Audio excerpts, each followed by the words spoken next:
नमस्कार, अपना बिहार में स्वागत है आपका। मैं हूं आपके साथ सिरांधा शेखर। सबसे पहले बात करेंगे क्राइम कंट्रोल के फॉर्मूले की। जी हां, बिहार में क्राइम कंट्रोल के लिए बीजेपी विधायक ने यूपी मॉडल को अपनाने की मांग की है।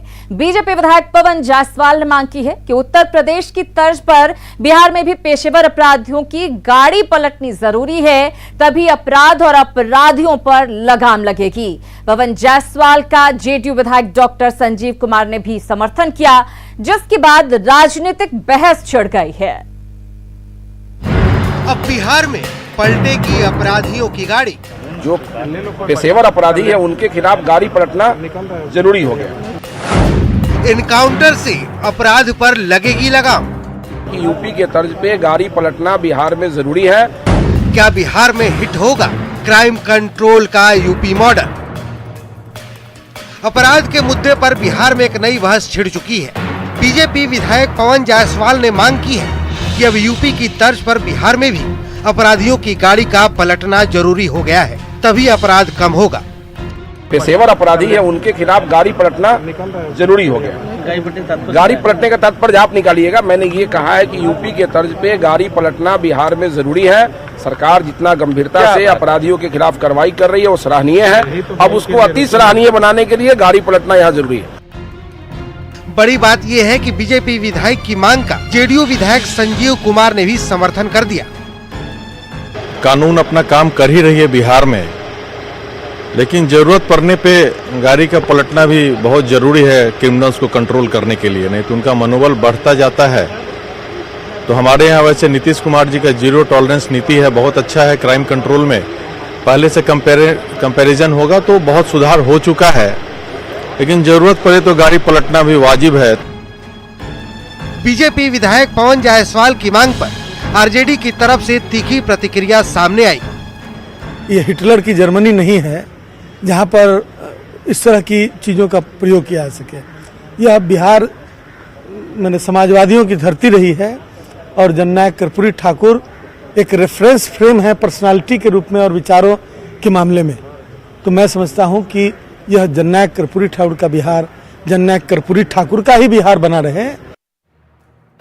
क्राइम कंट्रोल का यूपी मॉडल तब चर्चा में आया जब बिकरू कांड का वांटेड विकास दुबे को एमपी से वापस लाते समय यूपी पुलिस की गाड़ी पलट गई थी और विकास दुबे एनकाउंटर में मारा गया था। यही नहीं, बिकरू कांड से जुड़े और कई अपराधियों के साथ भी ऐसा ही हुआ। इस तरह के एनकाउंटर के बाद क्राइम कंट्रोल के इस यूपी मॉडल की आलोचना तो हुई, लेकिन असर भी दिखा। अपराधियों के अंदर पुलिस का डर बैठ गया। वैसे बिहार के मुख्यमंत्री नीतीश कुमार हमेशा से क्राइम पर जीरो टॉलरेंस की बात कहते रहे हैं। दावा ये भी किया जाता रहा है कि पुलिस अपना काम बखूबी कर रही है। अब जबकि क्राइम कंट्रोल के यूपी मॉडल पर बहस छिड़ चुकी है, तो सवाल है कि क्या अपराधियों के मन में डर बैठाने के लिए एनकाउंटर का ही एकमात्र रास्ता बचा है। न्यूज़ 18 के लिए पटना से शैलेंद्र कुमार की रिपोर्ट। तो अपराध को कैसे नियंत्रित किया जाए, इसको लेकर जो है बहस छिड़ी हुई है। लेकिन इन सब के बीच बैंक लूट की कई सारी घटनाएं सामने आई हैं बीते 24 घंटे में। नवादा में अपराधियों ने बैंक में घुसकर दिन दहाड़े 14,45,000 रुपए लूट लिए। घटना बस्ती बिगहा में मौजूद दक्षिण बिहार ग्रामीण बैंक में हुई। बैंक कर्मचारियों के मुताबिक 2 बाइक पर सवार 6 नकाबपोश अपराधी आए। इनमें से 4 बैंक के अंदर घुस गए और 2 बाहर निगरानी कर रहे थे। हथियारबंद अपराधियों को देखकर बैंक में अफरा तफरी मच गई। अपराधियों ने हथियार के बल पर बैंक कर्मियों और ग्राहकों को बंधक बना लिया। इसके बाद कैशियर से लॉकर की चाबी छीनकर उसमें रखे कैश निकाल लिए। अपराधियों ने बैंक के अंदर मौजूद ग्राहकों से भी लूटपाट की और वहां से फरार हो गए। आप तस्वीरें देख सकते हैं। इसी बैंक में लूटपाट की घटना को दिन दहाड़े अंजाम दिया गया। करने के लिए मैं कैश काउंटर से सेफ रूम से पैसे लेके आया और उसके चंद सेकंड के बाद 2 लोग अंदर घुसे और उसके बाद मेरे को अपने कब्जे में ले लिया और मेरे काउंटर से सारे पैसे उसने अपने थैले में रख लिया। उसके बाद और दूसरी जगह उन्होंने पैसे को खोजना शुरू किया और मेरे ऊपर दबाव डालते हुए मुझे मारते पीटते हुए उसने कहा कि और पैसे कहाँ हैं, नहीं तो मैं तुझे गोली मार दूंगा, 2 मिनट के अंदर तेरी जान चली जाएगी। ब्रांच के अंदर जितने भी स्टाफ थे और जितने भी लोग थे सबों को इसी स्ट्रांग रूम में बंद कर दिया और उसके बाद वो लोग चले। फार्म भर रहे थे जमा वाला, तो उधर से एक आदमी अंदर आया और फिर पीछे से बंदूक लगा दिया, बोला कि तुम चुप रहो, हल्ला नहीं करना, और फिर तुरंत पैसा उठा के जेब में रख लिया। बाद में कैसे सबको मारे लगा, बोला पैसा दो, अंदर से निकाला। उसके बाद अंदर गया और अंदर से भी बंदूक दिखा के सबको पैसा निकाला। हम लोगों को बोला कि चुप रहो, तुमको कुछ नहीं करेंगे। अब बंदूक दिखा देते थे हर बार, एकदम हल्ला मत करो, एकदम हाथ उतना हिलाओ, एकदम बस बैठल रहो। ये तो आज की घटना थी। कल की अगर हम बात करें तो कल समस्तीपुर में तकरीबन 5.5 लाख की लूट हुई थी और 24 घंटे के भीतर नवादा में अपराधियों ने 14 लाख की लूट की वारदात को अंजाम दे दिया। जाहिर तौर पर यह पुलिस की नाकामी का ही नतीजा है कि 24 घंटे के भीतर अपराधियों ने तकरीबन 20 लाख बैंक से उड़ा लिए और पुलिस अभी तक लकीर पीट रही है। लूटकांड की ये 2 तस्वीरें आपकी टीवी स्क्रीन पर आप देख सकते हैं। कल समस्तीपुर में 5 लाख के करीब की लूट की घटना को अंजाम दिया गया था और आज की तस्वीर भी आप देखिए किस तरह से दिन दहाड़े नवादा में 14 लाख की लूट की गई है। रुक करेंगे अगली खबर की ओर। सीतामढ़ी से खबर, जहां परिहार थाना क्षेत्र में एक नाबालिग का अपहरण कर गैंगरेप की घटना को अंजाम दिया गया। इतना ही नहीं, अपराधियों ने रेप का वीडियो बनाकर उसे सोशल मीडिया पर डाल दिया, जिसके बाद इलाके में हड़कंप मच गया। दरिंदगी की यह घटना सामने आने के बाद गांव में पंचायत बैठी, लेकिन आरोपियों का दुस्साहस देखिए कि पंचायत का फैसला मानने से उन्होंने इनकार कर दिया, जिसके बाद पीड़ित परिवार ने पुलिस थाने में केस दर्ज करवाया है, जिसमें गांव के ही 4 युवकों को आरोपी बनाया गया है। थाने में कल एक मामला दर्ज कराया गया था। वो घटना पहले की है। उसके बाद जो उनके परिजन थे वो लोग पंचायती का प्रयास कर रहे थे और पुलिस को सूचना नहीं दी गई थी। अभी हम लोग के संज्ञान में आया है, एफआईआर दर्ज किया गया है, उसमें सभी की गिरफ्तारी के लिए कार्रवाई की गई है। और बिहार में बड़े पैमाने पर शराब का धंधा करने वाले हरियाणा के बड़े शराब माफिया को मद्य निषेध विभाग की टीम ने झारखंड के कोडरमा से गिरफ्तार किया है। तो बिहार में शराब की सप्लाई करने वाला माफिया गिरफ्तार कर लिया गया है।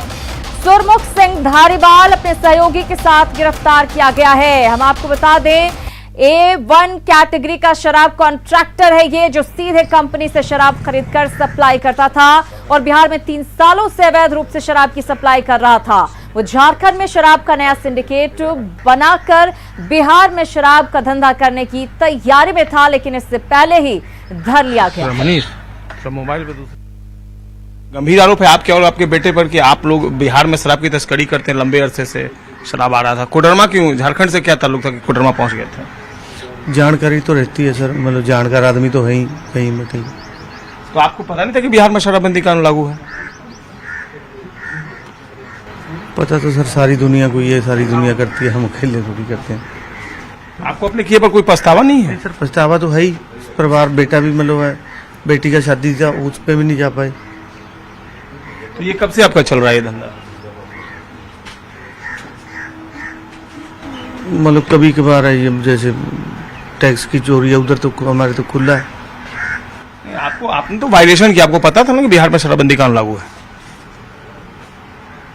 सुरमुख सिंह धारीवाल अब कानून के शिकंजे में है और कहने कि इनके जो किया है इन्होंने, इसका पछतावा है उन्हें। और जो अधिकारी हैं उनसे भी हम बात कर लेते हैं। क्या इनपुट्स था इनके बारे में आप लोगों को? ये लगातार माने हरियाणा में एक सिंडिकेट स्थापित करके लगातार बिहार में 3 वर्षों से शराब की खेप भेज रहे थे। इनके द्वारा करीब 100 से 150 ट्रक बिहार भेजा जा चुका था। इधर कुछ दिनों से इनके सिंडिकेट के विरुद्ध लगातार मद्य निषेध इकाई की टीम आईजी साहब के निर्देशन पर छापामारी कर रही थी। इनके कुछ सदस्यों को गिरफ्तार भी किया गया। इनके बेटे को भी गिरफ्तार किया? इनके बेटे भी गिरफ्तार हुए, अन्य लोग भी गिरफ्तार हुए हैं। तो वहां से इन लोगों ने अपने सिंडिकेट को तोड़ करके, चूंकि वहां से लाने में इनको दिक्कत होने लगी, तो इन्होंने एक नया सिंडिकेट झारखंड में स्थापित करना चाह रहे थे और वहां से ही कारोबार करने की प्रक्रिया शुरू कर दिए थे। उसमें भी इनकी एक ट्रक आपको पारू थाने में पकड़ी गई और उसी लोकेशन के आधार पर इन्हें गिरफ्तार कर लिया गया। अरेस्टिंग कहाँ से हुई इनके? कोडरमा से हुई। कोडरमा से हुई। इनके साथ जो एक शख्स पकड़ा गया वो कौन? वो नीरज है, इनके मुख्य कर्ता धर्ता हैं और इनके साथ लगातार 3 वर्षों से शराब के कारोबार में संलिप्त हैं। इधर सीतामढ़ी पुलिस ने कारोबारी हत्याकांड के 2 आरोपियों को गिरफ्तार किया है, जिनके पास से 1 किलो से ज्यादा चरस भी बरामद की गई है, जिसकी कीमत लाखों रुपए बताई जा रही है। पकड़े गए अपराधियों में कुणाल भी शामिल है, जिसकी कई मामलों में तलाश थी। 25 फरवरी को सीतामढ़ी के नगर थाना क्षेत्र में रंगदारी के लिए कारोबारी विजय भागवानी की हत्या कर दी गई थी और इसके बाद अपराधियों ने पुलिस को चुनौती देते हुए रंगदारी का पर्चा भी फेंका था। ये गिरफ्तार इसका मेन विवेक यादव है। ये पहले भी 2017 में इस तरह की घटनाओं में संलिप्त रहा है, इसका आपराधिक इतिहास है और उसके द्वारा जैसा कि बताया गया है मूलतः अब ये पैसे की मांग को लेकर ही ये घटना हुई थी और इसमें हम लोग जल्दी ही अपराधियों को सजा दिलवाने की कार्रवाई करेंगे। और आग से आज फिर बड़ा नुकसान हुआ है। जहानाबाद और सुपौल में आग ने गरीबों का आशियाना उजाड़ दिया। जहानाबाद के सुखियावा मुसहरी में एक घर में लगी आग फैलती गई और 3 घरों को अपनी चपेट में ले लिया। साथ ही पास में रखे पुआल में भी आग लग गई। वहीं सुपौल के सोनक गांव में लगी आग में 10 लाख से ज्यादा की संपत्ति स्वाहा हो गई। यहां नकदी के साथ बाइक भी जलकर राख हो गई। दोनों ही जगहों की तस्वीरें भी हम आपको दिखा रहे हैं, आप देख सकते हैं जहानाबाद और सुपौल में किस तरह से आग ने तांडव मचाया है। अभी धीरे धीरे गर्मी आ रही है, लेकिन उससे पहले ही आग लगने की घटनाएं जो हैं वो बढ़ गई हैं।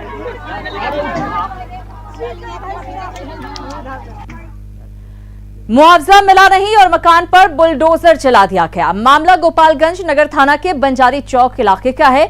यहां NH 85 के निर्माण के लिए किसानों की जमीन का अधिग्रहण किया गया था, लेकिन मुआवजा दिए बिना ही प्रशासन ने 6 किसानों के घरों पर बुलडोजर चलवा दिया। किसानों का आरोप है कि लगातार सरकारी दफ्तरों के चक्कर काटने के बाद भी उन्हें मुआवजा नहीं मिला, जिसे लेकर उन्होंने कोर्ट में गुहार लगाई है। फिर भी प्रशासन की टीम ने जबरन उनके घरों को तोड़ दिया।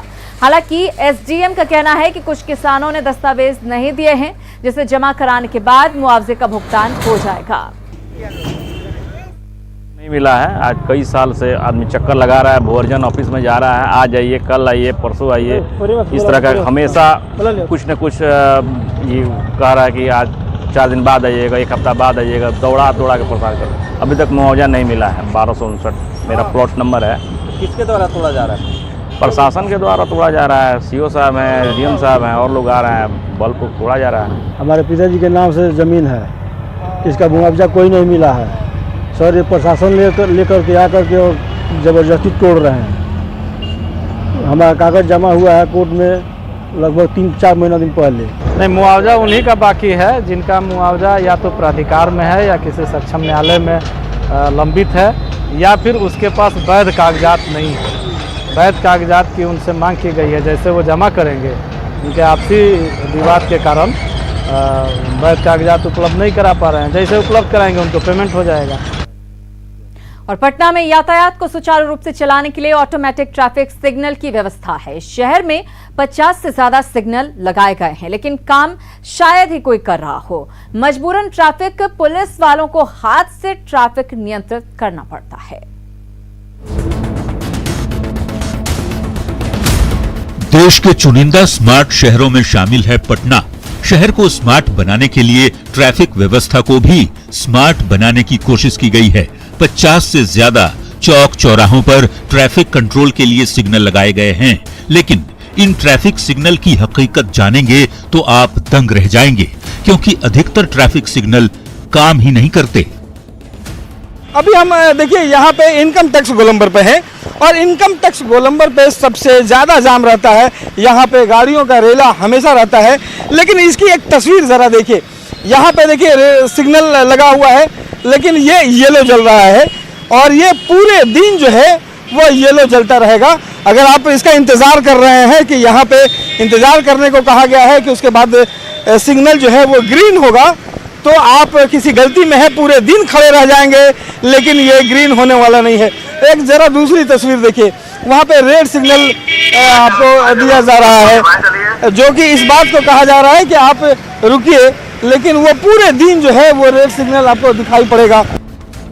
इनकम टैक्स चौराहे पर मौजूद ऑटो चालकों का कहना है कि ये सिग्नल हमेशा से ही खराब रहते हैं। इनके चक्कर में रहेंगे तो दिन भर यहीं खड़े रहना होगा। येलो है, पूरा दिन येलो 24 घंटा। इसका कोई काम नहीं है। ट्रैफिक पुलिस रहता है तो हाथ देता है, सिग्नल देता है तो गाड़ी रुकती है, ना तो अपना जिधर मन उधर चलते रहता है। अच्छा भाई, यहाँ पे जो सिग्नल लगा हुआ है वो देख रहे हैं कि दिन भर येलो ही चलता रहता है। जी ऐसा ही रहता है, स्टॉप नहीं होता। इसका कोई मतलब नहीं। वो बंद है तो ऑटो तो आएगा जाएगा, गाड़ी भी आएगा जाएगा, लेकिन वो येलो के येलो ही रहेगा। उसे ट्रैफिक रोकवाएगा तो ठीक है, नहीं तो आ रहा है जा रहा है, ग्रीन होता ही नहीं है। नहीं। ये हाल सिर्फ इनकम टैक्स गोलंबर का ही नहीं है। कोतवाली थाने के पास का ट्रैफिक सिग्नल भी यूं ही खराब पड़ा है। अभी हम कोतवाली थाना के पास हैं, जो डाक बंगला के ठीक नजदीक है। यहाँ पे गाड़ियाँ जाम में लगी हुई हैं, येलो सिग्नल है, लेकिन यहाँ पे भी आप जरा देखिए कि येलो सिग्नल कभी ग्रीन नहीं हो सकता यहाँ पे भी। और चारों तरफ आप अगर आपको दिखाएं तो यहाँ पे सिग्नल लगे हुए हैं, लेकिन यहाँ पे भी जो है वो मैनुअली जो है वो काम करना पड़ता है। उनसे हम जानते हैं, मैडम ये ट्रैफिक सिग्नल संभालना कितना मुश्किल होता है? जो लाइट है वो हमेशा पीला ही रहता है, आप अकेले संभालती हैं? जी सब मिल कर संभालते हैं। लाइट से नहीं संभाल पाता ना, लाइट से मैंने तोड़ कर भाग जाता है। लाइट तोड़ के भाग जाता है? हाँ, गाड़ी वाला सब। मतलब पटना वाले जो है लाइट से मतलब मानते हैं? नहीं मानता है, अपना सिग्नल के देखबे नहीं करता है। हाँ, वो भागते रहता है। लाख मना करते हैं अपना देख कर जाइए, फिर भी नहीं मानता है। अब एक तस्वीर वीरचंद पटेल पथ की भी देख लीजिए, जहां बीजेपी दफ्तर है। जो बीजेपी ऑफिस के ठीक सामने आप देखेंगे कि यहाँ पे रेड लाइट सिग्नल है। एक रेड लाइट सिग्नल है, ये देखिए, वो बिल्कुल नहीं जलेगी, कभी नहीं जलती। इसके अलावा ठीक इससे 50 कदम की दूरी पर एक और रेड लाइट सिग्नल लगाया गया है, वो भी बिल्कुल काम नहीं करता। पटना के गांधी मैदान को कौन नहीं जानता। पटना के रहने वालों को 1-2 दिन में यहां से गुजरना ही पड़ता है। यातायात व्यवस्था को ठीक से चलाने के लिए जेपी गोलंबर पर ट्रैफिक सिग्नल लगाया गया है, पर लाइट इसकी भी नहीं जलती। एक नहीं बल्कि आपको यहाँ पे कई ट्रैफिक सिग्नल जो है वो लगे हुए दिखाई पड़ेंगे, जो लाखों की कीमत से लगाए गए हैं। लेकिन यहाँ पे जिसे जैसे जाना हो वैसे ही जा रहे हैं, जिसे जब रुकना हो वो रुक रहे हैं। सिर्फ ये गांधी मैदान का इलाका नहीं, बल्कि पूरे पटना शहर में आप घूमेंगे तो आपको ट्रैफिक सिग्नल की बर्बादी ऐसे ही दिखाई पड़ेगी। इसका जवाब जो है वो विभाग को यहाँ पे सोचना चाहिए कि या तो ट्रैफिक व्यवस्था ठीक हो, ट्रैफिक ठीक सिग्नल किए जाएं, या फिर अगर ट्रैफिक सिग्नल की जरूरत नहीं है तो उसे लगाने की आखिर जरूरत क्या है। कैमरा पर्सन अजय दुबे के साथ रवि एस नारायण, न्यूज़ 18 पटना। और अब बात जल कैदी की। सासाराम के वार्ड संख्या 31 के लोग जल जमाव से परेशान हैं। नाले का गंदा पानी सड़कों पर बह रहा है। स्थानीय लोगों का कहना है कि उन्होंने कई बार इसकी शिकायत की, लेकिन किसी अधिकारी ने उनकी नहीं सुनी। सासाराम के वार्ड 31 के इस हालात का जायजा लिया न्यूज़ 18 संवाददाता अजित कुमार ने। मैं अभी सासाराम के शहरी इलाका में हूँ। वार्ड नंबर 31 है ये, और खिलनगंज मोहल्ला कहलाता है। और आप देख सकते हैं कि हमारे पीछे क्या स्थिति है।